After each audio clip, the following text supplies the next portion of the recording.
Kalau esok kamu mati, ibadat sampai hari ni saja. Maksudnya esok saja. Last ibadat. Di alam barzakh tak ada ibadat. Di mahsyar tak ada ibadat. Masuk syurga tak ada ibadat. Masuk neraka siang malam pagi petang kamu akan disalai, dilanyak oleh para malaikat, dihentam dan dikatok oleh para malaikat. Tak ada ibadat.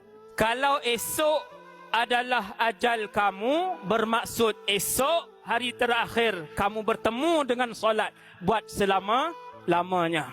Barzakh tak ada ibadat, padang mahsyar tak ada ibadat, atas titian sirat tak ada ibadat, dalam syurga tak ada ibadat, dalam neraka tak ada ibadat.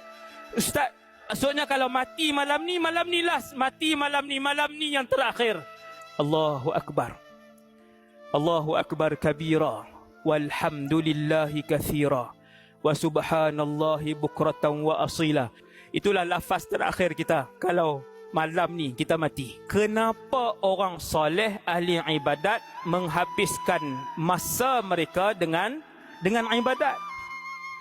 Baru kita faham pasal apa orang baik banyak pegang Quran, kenapa orang baik banyak pegang tasbih, kenapa orang baik sembahyangnya lama, doanya lama, zikirnya lama. Kenapa orang baik suka puasa sunat?